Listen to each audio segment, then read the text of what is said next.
Hey travelers, you're watching Big Ol' Travels. On this channel we go on big ol' adventures. We have a big ol' adventure planned for today. We're going to Palm Bay today, and we're gonna go to the Serial Killer Speakeasy. This will be spooky. So it's 4 different drinks, 4 different serial killer stories. Hopefully they'll let us record the whole thing. We'll see what they allow, maybe just snippets. We could do that too. So hopefully we got a good video today. We're gonna go all the way down there to Palm Bay, go check it out, have some drinks, hear some spooky stories, and hopefully we have fun. So yeah, so join me for that. Let's go do this. We'll rank the drinks, which ones I think are better. But yeah, let's go. Okay, so this is big on the future. Just a warning, there is flashing lights. So if you have epilepsy, also this is a controversial topic. It's about serial killers, so there is violence, there is murder, there is sexual abuse. So if that is something you want to avoid, please avoid this video. I don't want to trigger you. So that's what's in the video. So yeah, just a warning for you there. Alright, so we're here. We're gonna check it out here in a second.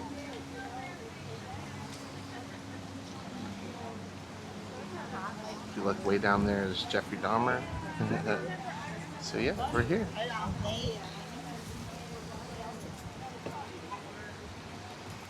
I don't know what they're gonna let us record, but we'll find out soon. So yeah.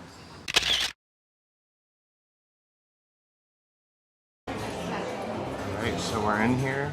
This is what it looks like.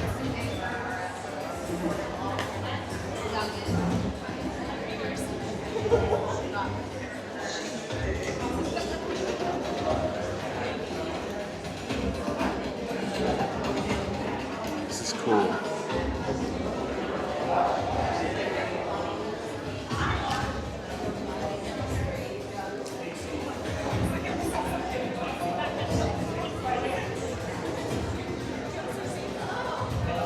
Monsters did not hide under beds, but lived next door. This is not a celebration, it is a reckoning. 4 real killers, 4 cocktails to mark the descent. Listen closely, sip carefully, because the most dangerous evil never looks like a monster.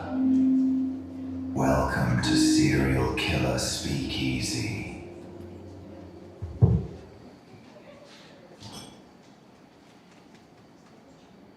Hey, welcome to the Serial Killer Speakeasy. You are about to descend into a world where certainty dissolves, where ordinary lives meet extraordinary fates, where the most unsettling truths are not found in the shadows, but right in plain sight. Tonight is not a reenactment. It is not a spectacle, and it is certainly not an invitation to admire. What you will hear are documented stories. What you will feel, maybe something else entirely. You will hear adult language, and you will be confronted with stories that deal with dark and mature themes such as death, dismemberment, murder, sexual violence, and the careful and deliberate predation of innocent people. This is a warning. If you do not have the constitution for these themes, now is your chance to politely excuse yourself. If you stay, I've got a couple ground rules and lays of the land that I need to lay down. Number 1, first thing, and probably the most important thing for a cocktail show. Bathrooms are right there. Inside of this performance space, up the stairs, right there where you see the lights. The ones that are out where you came, those ones are closed out by the venue, so we have to use those ones. As for my ground rules, number 1, at no point is it appropriate to be laughing loudly or talking loudly during the performances. This is out of respect to the performers, the people in the audience, and the victims, and the families of the victims that were affected by these horrible monsters. We have a wide array of people that come to see these shows. We have had friends of victims of these killers. We have had police officers that worked on these cases. So we ask for your respect. There will be times where there is humor, and obviously that is okay to laugh, but just use your head because the performance may not be the same for the person that is next to you than it is for you. Number two, at no point is it appropriate to touch the performers. We also double as your servers, so we're walking around with trays of drinks that will fall on you and ruin your outfit if you get a little handsy with us. This is an interactive show. We're going to be utilizing strobe lights. We're going to be utilizing jump scares. We're going to try to scare the fuck out of you guys. But at no point are we going to be touching you in our attempts to do so, so please do not touch us in turn. Number three, please turn your phones on Do Not Disturb and turn the flash off. We encourage, take pictures, take videos, post us on the internet. We love it. We're attention hogs. Just turn the flash off because it really hurts us when we're out here. And nobody wants to be that person whose phone goes off in the middle of the performance. Lastly, this is less of a rule, just more of a to let you know. All the actors are in character. From the moment the show starts to the moment that the show ends, we will talk to you in character. We will address you in character. We will respond to you in character. So, you know, if it seems like I'm being an asshole, I am. With all that being said, you are about to hear 4 stories, 4 real individuals, 4 real sequences of events, and 4 very real endings. Each story will stand on facts alone, no speculation, no embellishment, and yes, there will be cocktails. Not as a distraction, but as a ritual. So everybody please sit back, get comfortable, and listen carefully, because the most unsettling question of all is not what happened, it's how long it went unnoticed.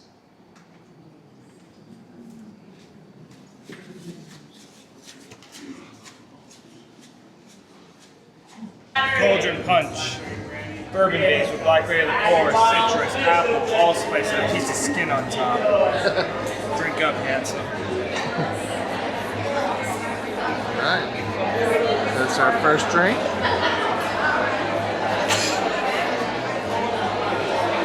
Bourbon base, blackberry liqueur, citrus, apple, allspice, and a piece of skin. Over there. That's delicious.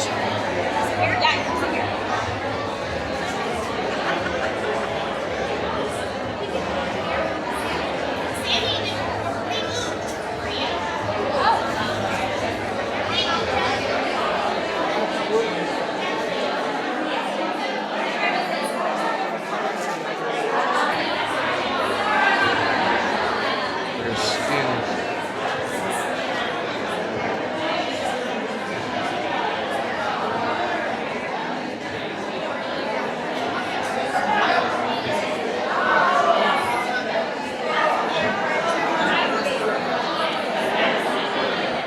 Skin. Yum.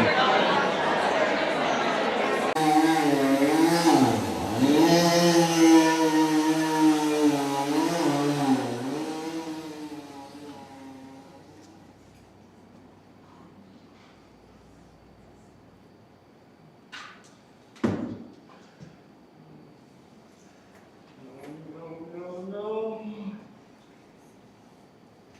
Y'all can't be here. My mother, she says that the visitor's on alive. She's gonna get real mad. All of you, listen to me. You all need to leave right now. Anyone get Orgine? Are there people in my house? No, Mama. No, ain't no one here but us. I swear. Mama doesn't like visitors. She says that all women are whores. And all men want to do is fuck and drink. And she said that no one in this town doing the Lord's work. No one but her, that is. She a real Christian. That's why you moved us. Ain't that right, Mama? To that farm right outside of Plainfield? You said that the world was corrupt and you was gonna isolate us to keep us safe. Edward! Why are they still here? I smell booze. Are you having a party in my house? No, Mama. No, it ain't nothing like that, I promise. They was just visiting. I'll tell them to leave.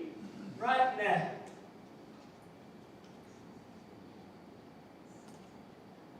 It was tough living under her. Growing up, she always preached the Bible to us. You know, all fire and brimstone. If we misbehaved, she gave us a real good beating. Said it was for our good, that we deserved it, because when, in her own words, she said that we were filthy sinners. She kept my brother and I isolated until he died on 544. Mama said it was an accident.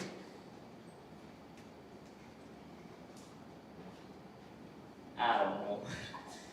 I never thought fire could bruise up a person like that. I mean, I always thought that fire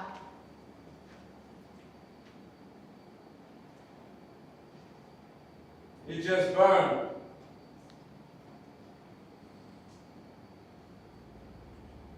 A year after Henry died, Mama suffered a stroke. I was the only one left to take care of her.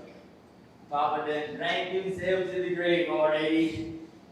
Mama said he couldn't handle all his sin. Oh, but I did everything though. Yeah, let's see. I bathed her. I changed her clothing. I spoon-fed her. Oh, I even took care of the house until she passed away a year later.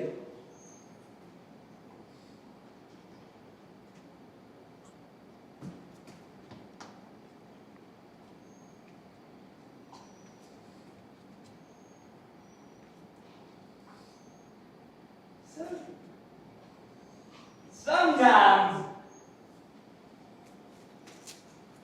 I swear, I hear Mama's voice, clear as day.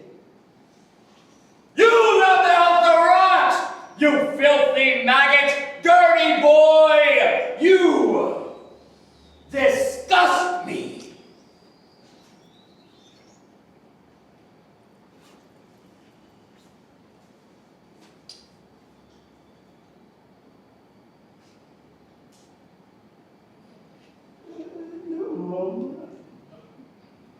I tried. After you was gone, I just lost the will to do much. I mean, you always told me that I was nothing without you. I mean, you was perfect. If only there was some way that I could be more like you.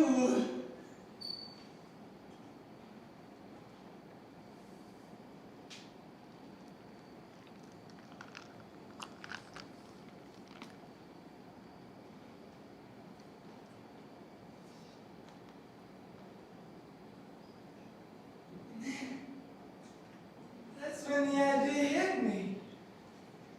There was a way I could be more pure. I could just pretend to be Mama. I knew how I was going to do it too. All I needed is a Mama suit, and then we can be together again. All I need is the right parts, and well, the graveyard full of odds, so I figured I'd go to the graveyard at night and dig up a couple of graves. I'd take the parts I need, and sometimes I'd just leave the rest. It's not like it's gonna run away or anything. I like making stuff. I got real good at it too. I made a few bowls, out of skulls.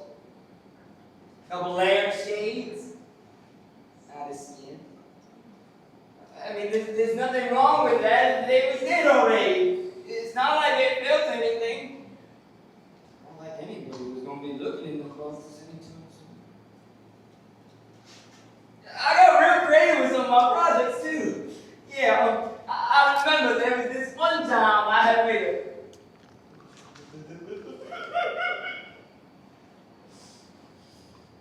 I had made a belt out of nipples.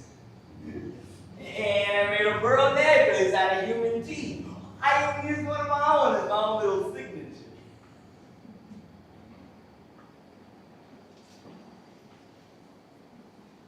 I made a couple masks too. But they didn't last long. Flesh rots, you see. So I needed something fresher. So that's when I went to the tavern. Old Mary was working there. She's the owner. Mama had always told me she was a filthy whore. Said she needed help finding Jesus. And, you see, I helped her at night. And when I took her back to the mama, she made such a good mama suit. Her skin was so soft. You know, people did ask me what she had done. I didn't lie to them. I was honest. I told them. She's back at my place.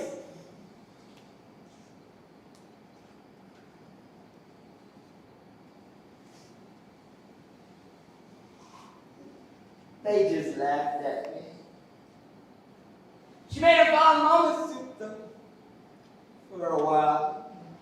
Nothing whole ever lasts forever, so I figured in a few years I needed some new tools. And of course, some new material. So that's when I went to the hardware store. Miss Denise Warren. She's the owner. And she was there.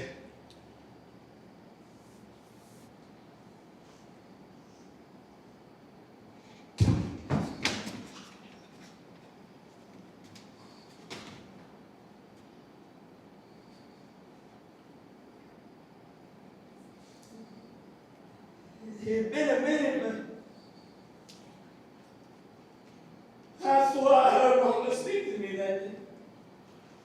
She's nothing but a filthy whore! The devil's hussy! You know what to do, boy! Make Mama proud! She needed help back in Jesus, too. Good thing I got real good help people in there. Oh, when we left the store, it was a bloody mess. I took her back to the farm and I made sure to hang her up by her two legs. And I was real careful with what I did. It's better if I just explain it to you.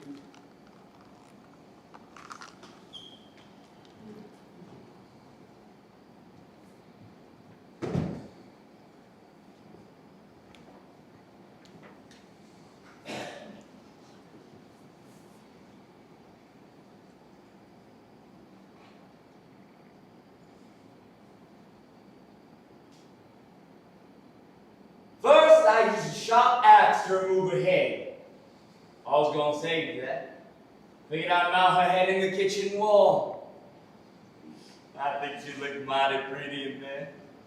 I made sure to keep her legs far apart so I could get my knife in there. I started from a pelvis, worked my way down to her collarbone. Now, I made sure not to go too deep. I can't afford to be damaging the material. And then I cracked her chest open and I let her cool out in the night air.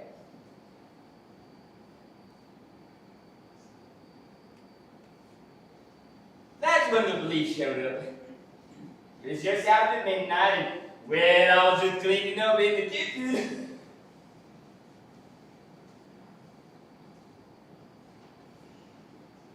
They acted like they'd never seen a dead body before. I don't know. I figured they'd be used to that kind of stuff.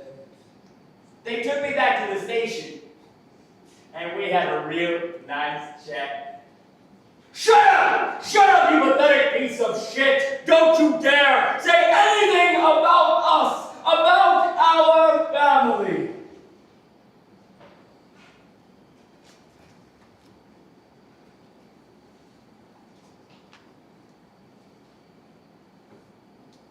The judge told me I was insane. Said I had a schizophrenia or something. Said I had to go live in the hospital now. I don't give much up anymore. Oh, but I do miss my crabs.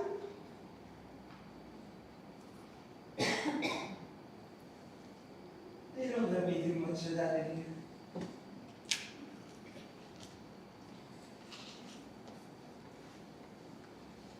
I miss you, Mama. I miss pretending to be Mom. They don't let me do much of that now. I haven't been feeling so good lately. Doctor says I got lung cancer. I ain't got much time. Oh, but they do say I've inspired some people. Yeah, there's this fella out in Texas. I think he goes by Leatherface. Yes, he shares my leather masks. Oh, and there's a choir fellow too.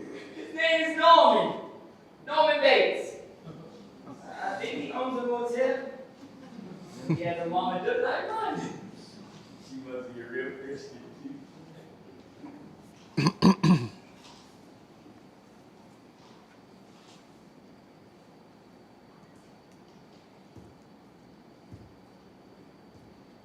The world told me I was insane. I didn't know the difference between what's real and what's pretend. That's about like confusing because everybody be pretending. I mean, the town pretended they didn't see the signs. The church pretended that they was righteous, and Mama,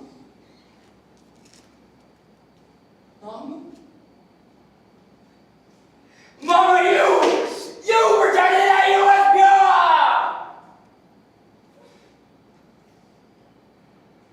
And I just pretended to be Mama.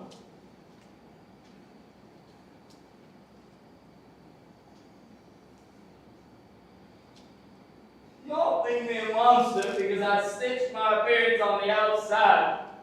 At least I'm honest about it. I never lied to myself about what I was wearing. Y'all gave me their wearing skins too. So I brought it on the outside. Y'all brought from within.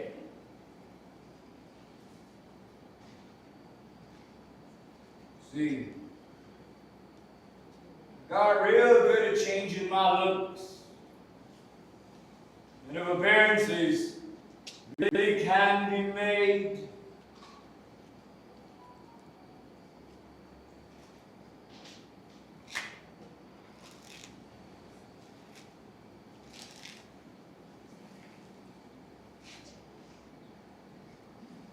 tell me, miss, what parts are you made of? Now hold still, because I'm going to find it out. Come here!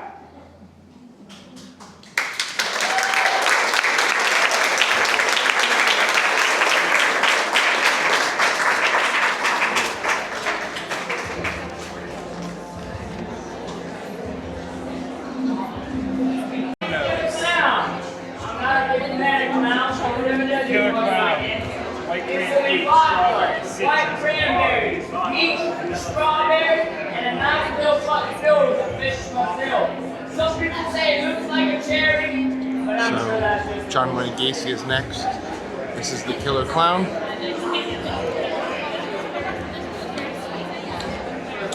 good. This is my favorite so far. The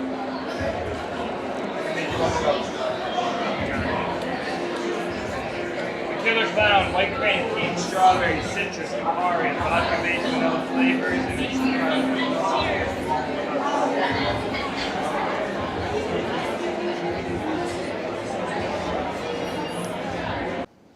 He gave off the complete facade of a reformed community man. He hired teenage boys. He hired young men. Of course he paid cash. Looking back on it, he was just as much of a predator as he always was. He was just on the prowl, searching for his ideal target, hunting and hiding right in plain sight. And there was that fucking blouse he used to wear. Called himself Pogo. White face, blue triangles painted on the eyes, red mouth stretched into something too wide. He worked hospitals, charity events, and he preyed on children. Lots and lots of children, that sick bastard. Between the years of 1972 and 1978, young men started disappearing.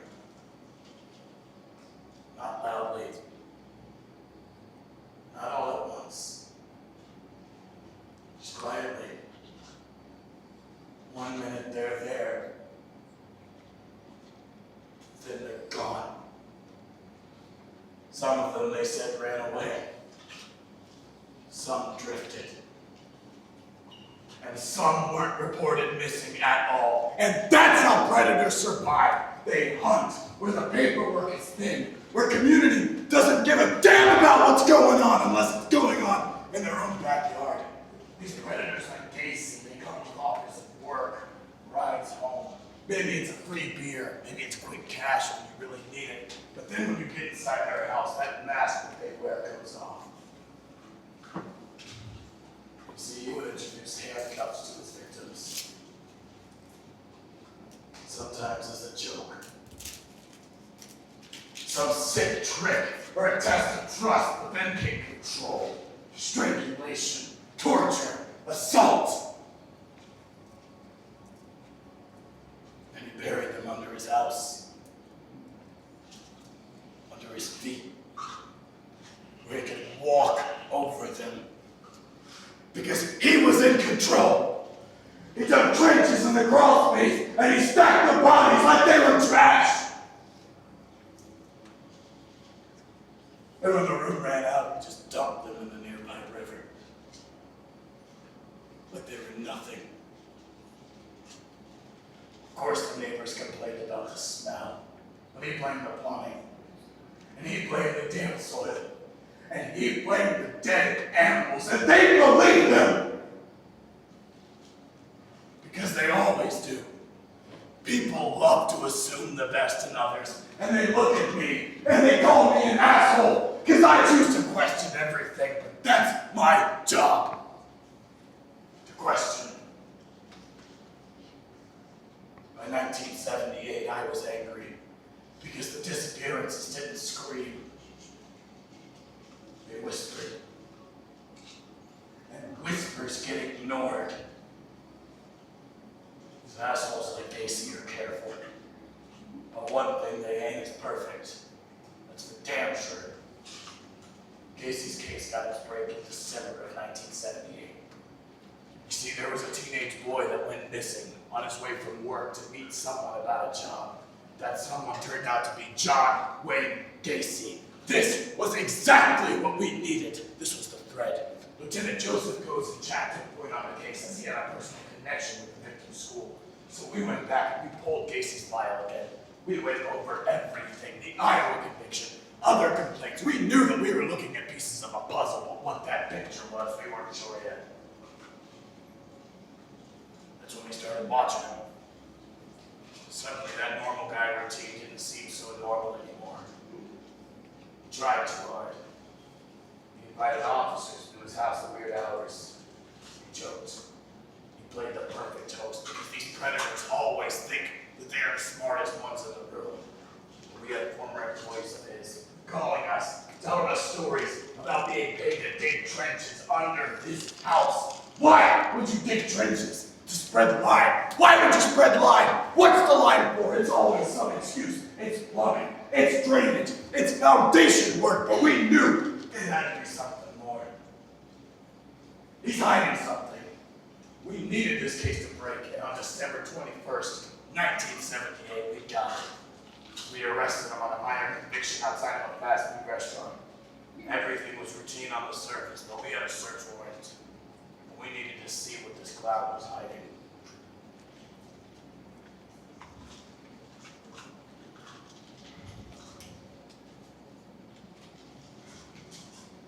Nothing could have prepared us for what we saw that day.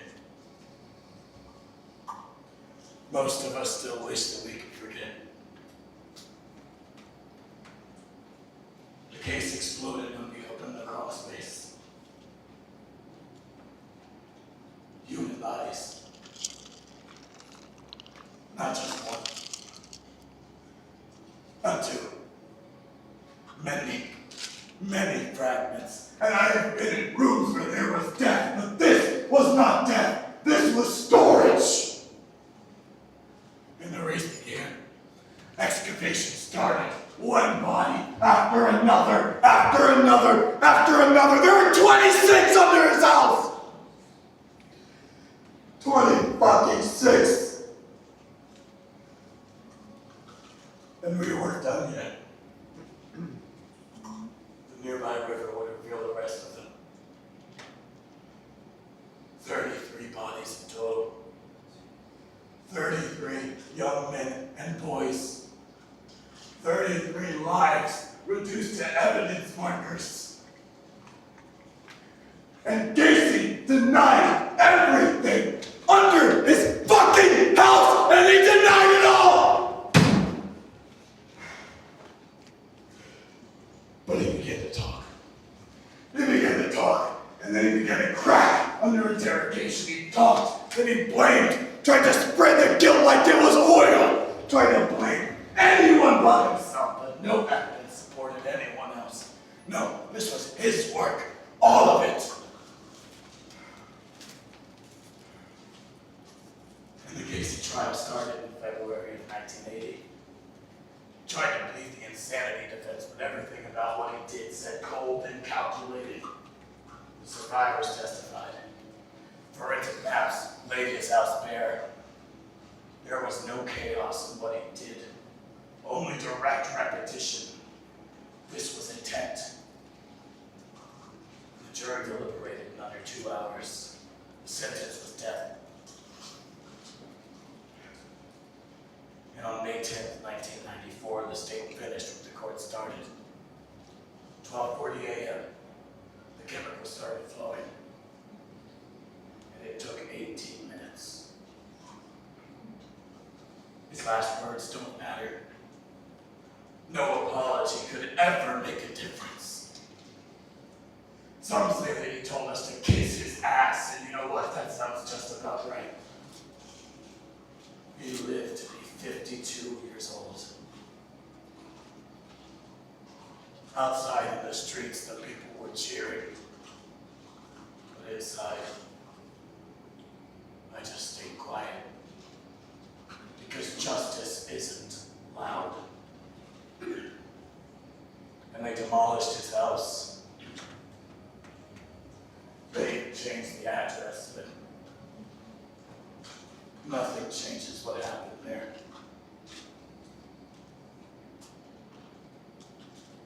And here's what I learned. I learned that monsters don't look like monsters. They look friendly. And they look helpful. And they look like people that you would trust with your kids. So if you're listening to this and you're thinking that it would never happen to you, you're wrong. Evil doesn't kick down the door. It knocks, and it politely waits for you to invite it in.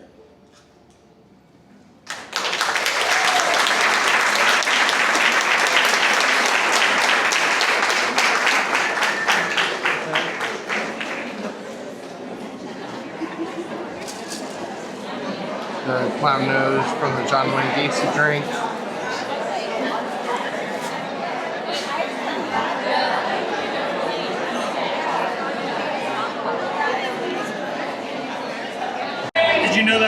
tastes like coconut. You would know.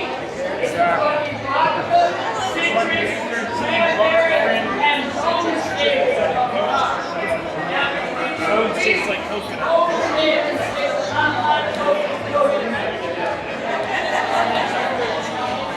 Strawberry cream with citrus and bones on top. It has triple stuff. Did you know that bones taste like coconut?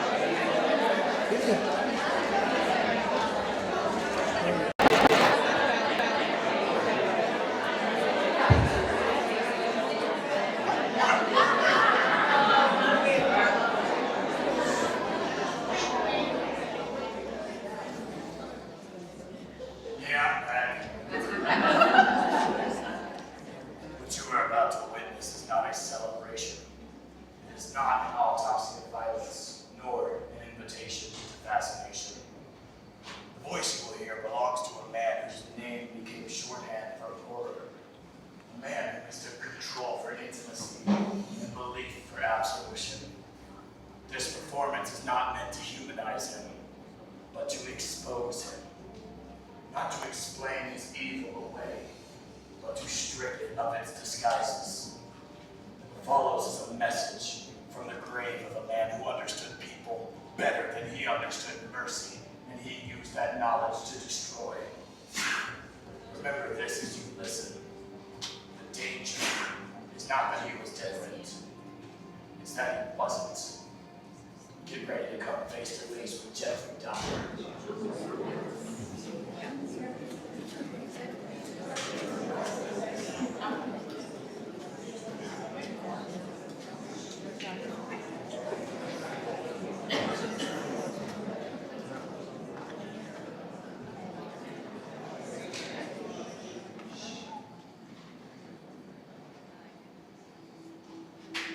I don't care if I live or die. Go ahead. Kill me. That's what I told them. And so they did. Scarver had beat me over the head with a metal bar while I was cleaning the staff locker room. He said that God told him to do it. Funny. I know God, and I've never heard him utter those words.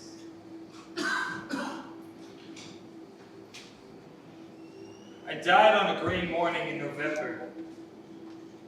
The prison walls had learned my name better than my own mother ever did.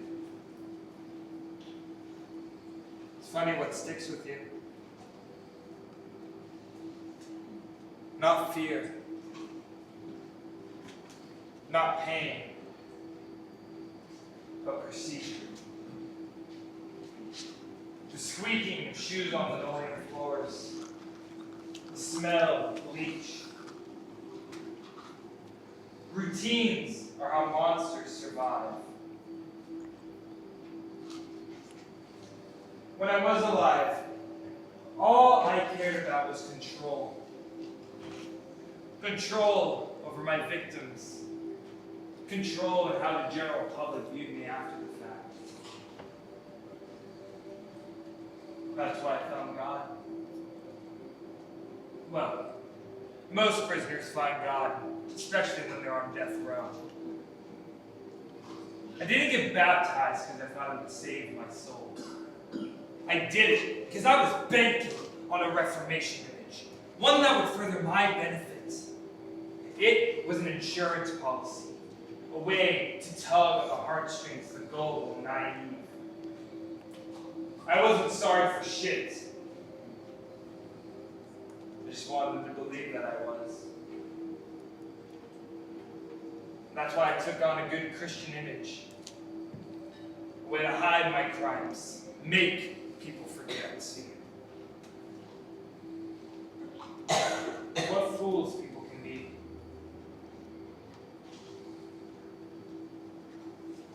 So, how does it start? A shitty childhood, detached parents, abandoned love, development for the fascination of dead animals,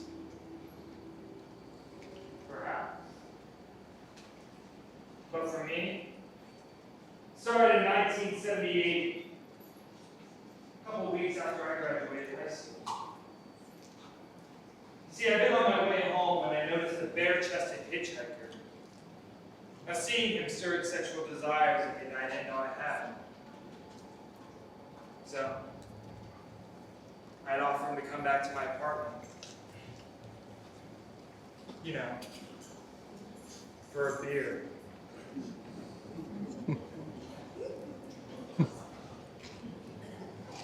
But when he started talking about women, I knew that he wouldn't be interested. A couple hours passed and he said he wanted to leave, but I didn't want him to. So what'd I do?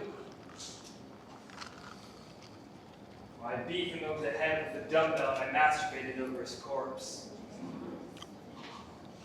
His body was no longer human, just a thing. I dismembered it, dissolved the flesh in acid, crushed up the bones and scattered it in the woodlands behind my family home, and no one was the wiser.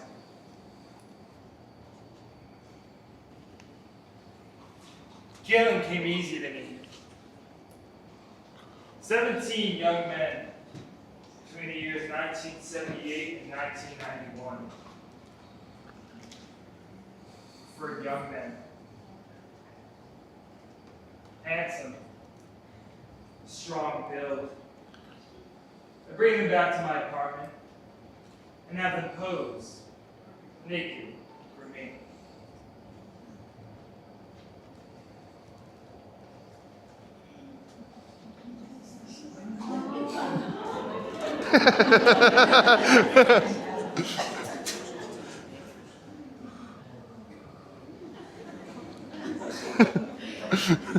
As soon as I'd have them back in my apartment, I'd strangle them. Well, not before putting a strong sedative in their cocktail.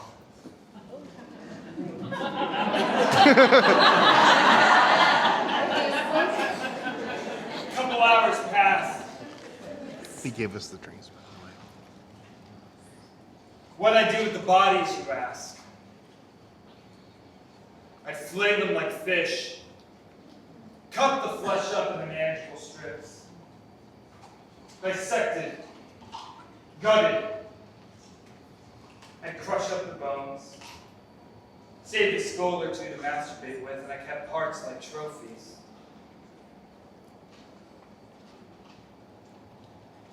I found that I had a taste for flesh. For you see, on occasion, I'd eat my victims. And I remember them all so fondly. The fear in their eyes, the taste of their sweat on my tongue,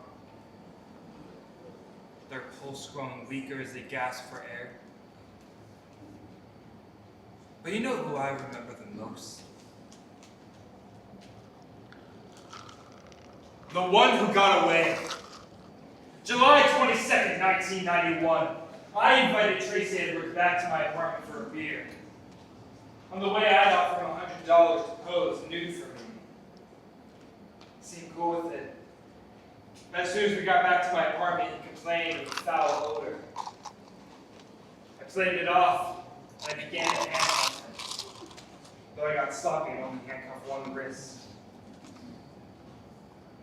Of course, he was alarmed. But I assured him that all I wanted was sexy photos. And I remember laying on his chest, listening to his heartbeat.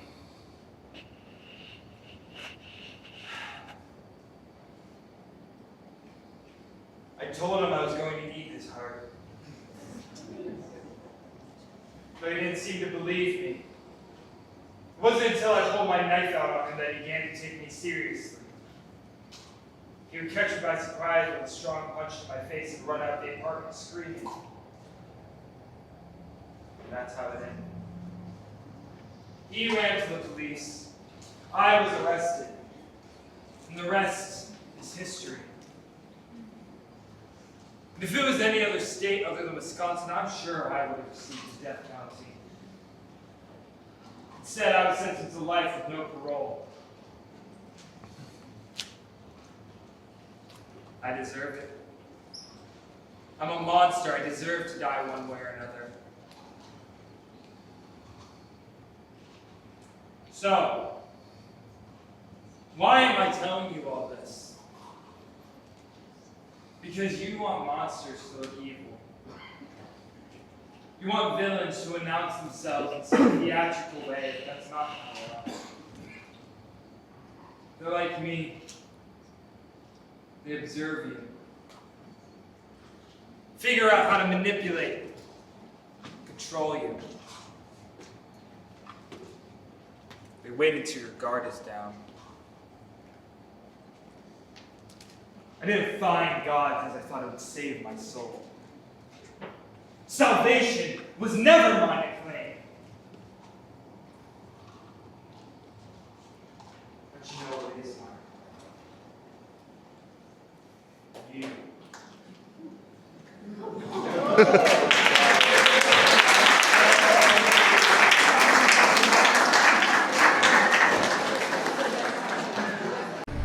Okay, so the drink rankings.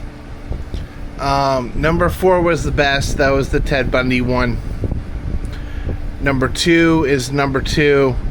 That was the John Wayne Gacy drink. It was very good. Number 3 is number 3. That is the Jeffrey Dahmer. Jeffrey Dahmer was that number 3. And then number 4 is the number 1, the Ed Gein. It was good, but I'm just not a big bourbon person. And the skin, I think it was apple, dried apple or kiwi or something like that. It wasn't my favorite. It was good. It definitely was an Ed Gein drink, but that's just number 4. So yeah, thanks for watching the video. Like, comment, subscribe, and we'll see you in the next video. Bye!